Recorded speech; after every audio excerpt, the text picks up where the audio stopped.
Students, तो अच्छा हम लोग प्रीवियस क्लास में अपना फर्स्ट चैप्टर स्टार्ट किए हैं और हमने बहुत बेसिक चीज़ें इंट्रोडक्शन वाला पार्ट देखा था।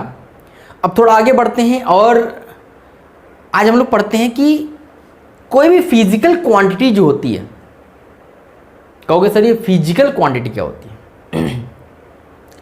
तो फिजिकल क्वांटिटी वो क्वांटिटीज होती हैं जिसको कि हम लोग मेजर करते हैं, ठीक। तो कोई भी फिजिकल क्वांटिटी होती है वो या तो स्केलर होती है या वेक्टर होती है। कहोगे सर ये स्केलर और वेक्टर क्या होता है? थोड़ा सा हमें इसको जानना है, क्योंकि आगे जो भी हम क्वांटिटीज पढ़ेंगे, चाहे डिस्टेंस पढ़ें, चाहे डिस्प्लेसमेंट पढ़ें, चाहे स्पीड पढ़ें, वेलोसिटी पढ़ें, वहां पे हमें क्लासिफाई करना पड़ेगा कौन स्केलर कौन वेक्टर है। तो कैसे क्लासिफाई करेंगे? तो उसके लिए हमें इसको जानना जरूरी है, तो इसलिए इसको हम लोग पढ़ते हैं। तो देखो, अगर हम स्केलर क्वांटिटीज की बात करें बच्चों,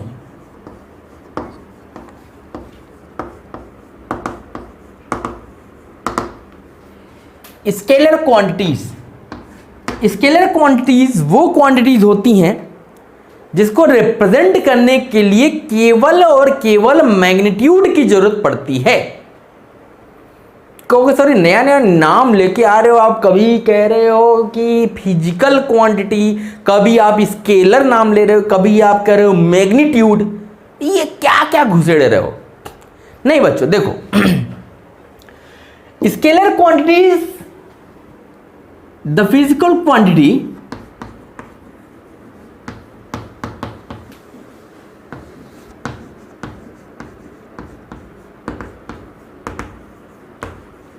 which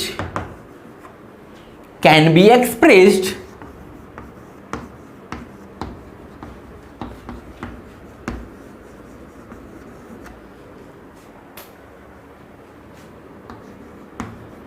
by the magnitude only.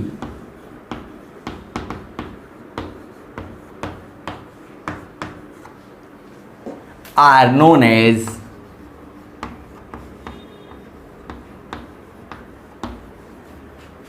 Scalar quantities.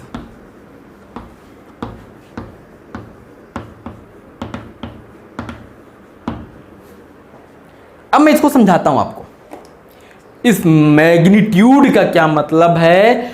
Physical quantity जो मैंने बता दी, जो को भी हम मेजर करते हैं। देखो जैसे आप जाते हो मार्केट में जाते हो आप, मान लो आपको खरीदना है आलू। क्या खरीदना है? आलू। तो क्या बोलोगे? भैया मुझे 5 किलो आलू चाहिए, यही बोलोगे ना। तो आपने खरीदा क्या? आलू। बोला कितना? 5 केजी। तो देखो इसमें क्या है, इसमें दो चीजें हैं। क्या क्या है? एक तो ये न्यूमेरिकल वैल्यू है,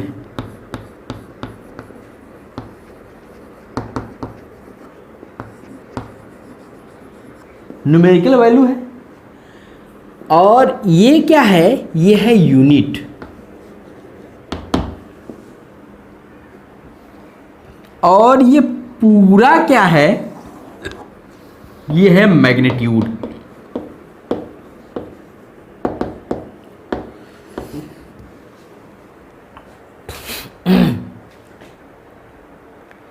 तो ये जो है ये है मैग्नीट्यूड। 5 केजी, 10 मीटर, 50 किलोमीटर, ये सब क्या है? ये मैग्नीट्यूड है। समझ में आ रही है बात? पल्ले पड़ा? अभी नहीं पल्ले पड़ेगा, जब बताऊंगा मैं वेक्टर क्वांटिटी तब पल्ले पड़ेगा। आओ लगे हाथ वेक्टर क्वांटिटीज को भी देखते हैं तो आपको चीजें समझ में आएंगी। Vector quantities,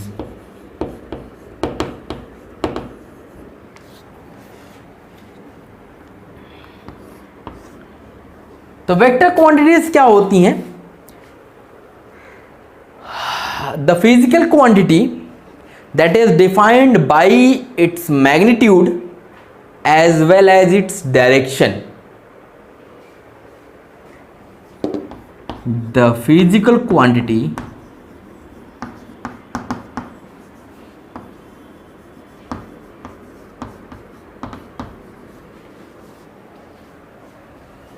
which can be expressed या which can be defined by the defined लिख लीजिए, defined ज़्यादा सूट करेगा. The physical quantity which can be defined by magnitude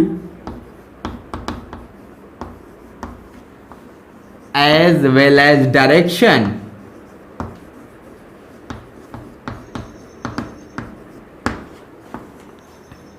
are known as vector quantity.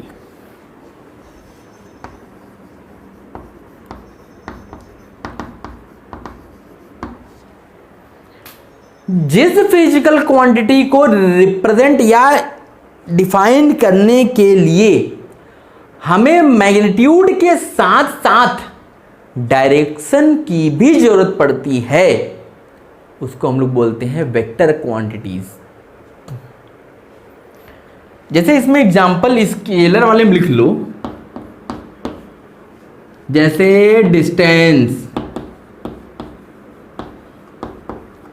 मास, ये देखो ये मास ही तो है, स्पीड, ठीक है, एनर्जी, ये सब क्या है, ये सब स्केलर क्वांटिटीज है. इन सब को रिप्रेजेंट करने के लिए केवल मैग्नीट्यूड चाहिए, उसके साथ डायरेक्शन की जरूरत नहीं है. लेकिन जो ये वेक्टर क्वांटिटीज हैं बच्चा, इसको रिप्रेजेंट या डिफाइन करने के लिए हमें मैग्नीट्यूड के साथ साथ डायरेक्शन भी चाहिए. कहोगे कैसे सर, समझाओ हमको. तो देखो एग्जाम्पल के तौर पे अगर हम लें और हम बात करें फोर्स की, किसकी बात करें, फोर्स की. फोर्स क्या होता है, जब भी आपको फोर्स लगाना होगा तो आपको बताना होगा कि किधर लग रहा है, कहां लगा रहे हो, किस डायरेक्शन में लग रहा है. मैग्नीट्यूड तो होगा ही होगा कि भैया हमने 5 न्यूटन का फोर्स लगाया, लेकिन कहां लगाया. अगर कोई आपसे पूछे कि बनारस से इलाहाबाद का डिस्प्लेसमेंट कितना है, तो डिस्प्लेसमेंट बताने के लिए हमें डायरेक्शन भी बताना पड़ेगा. केवल डिस्टेंस काफी नहीं है, डायरेक्शन भी बताना पड़ेगा. ठीक है, तो फोर्स हो गया बच्चों, डिस्प्लेसमेंट हो गया, एक्सेलरेशन हो गया, डिस्प्लेसमेंट, एक्सेलरेशन, और भी बहुत सारी फिजिकल क्वांटिटीज हैं. जैसे जैसे आप आगे क्लासेस में पढ़ते जाओगे सबके बारे में देखते जाओगे कि दोनों क्लासिफिकेशन में ही होगा, या तो स्केलर या तो वेक्टर. ठीक है, तो ये और स्केलर और वेक्टर का डेफिनेशन था बच्चों. अब थोड़ा सा इसको हम इसका डिफरेंस देख लेते हैं, फिर हम लोग आगे बढ़ेंगे. ठीक है, इसको नोट कर लीजिए, फिर जल्दी जल्दी हम इसका डिफरेंस देख लेते हैं,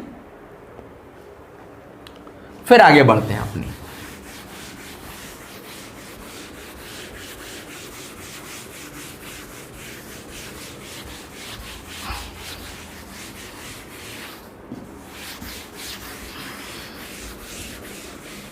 चलो तो हम देखते हैं डिफरेंस. ये हमारी स्केलर हो गई, इधर हमारा वेक्टर हो गया. क्या क्या डिफरेंस है, डिफरेंस से हम लोग जल्दी समझने की कोशिश करेंगे. देखो पहला डिफरेंस इनका डिफिनेशन में होगा. They are completely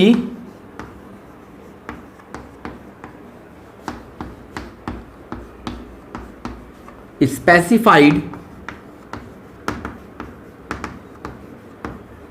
by magnitude only, they are completely specified by magnitude only ना। और यहां पे लिखेंगे they are completely specified by magnitude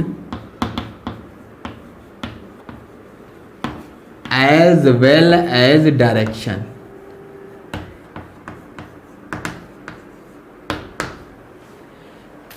ये मैग्नीट्यूड और डायरेक्शन दोनों की वजह से स्पेसिफाई होते हैं, पहला डिफरेंस। दूसरा देखना,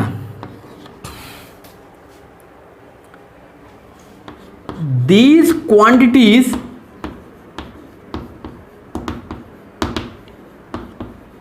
can be changed by change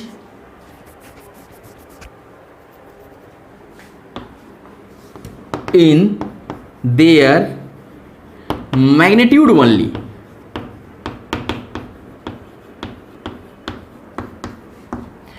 अगर केवल मैग्नीट्यूड में आपने चेंज कर दिया तो वो फिजिकल क्वांटिटीज चेंज हो जाती हैं।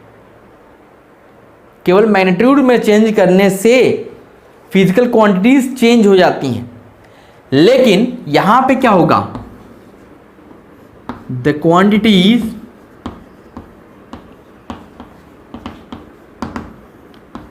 can be changed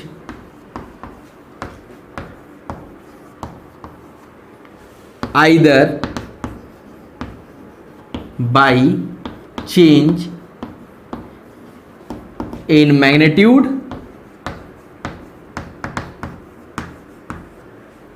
or direction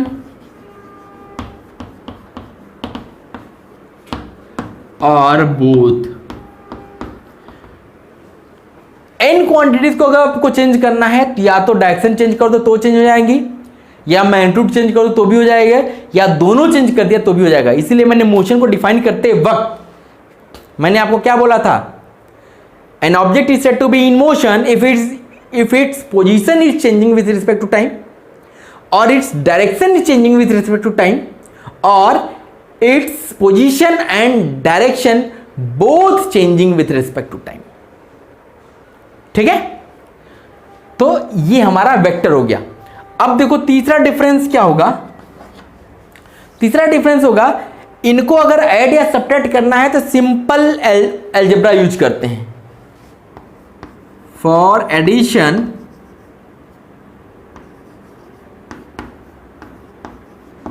and subtraction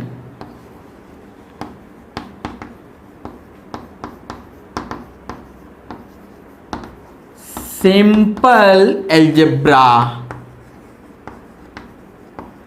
can be used। लेकिन वेक्टर क्वांटिटीज को ऐड या सब्ट्रैक्ट करने के लिए हमको लॉ ऑफ वेक्टर एडिशन की जरूरत पड़ती है, वेक्टर अलजेब्रा की जरूरत पड़ती है।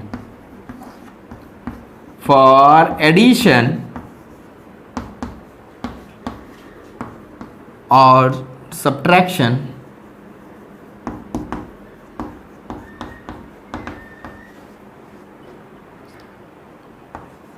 Vector algebra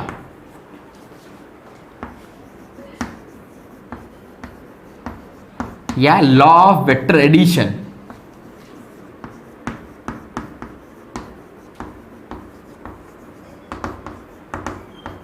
may be required।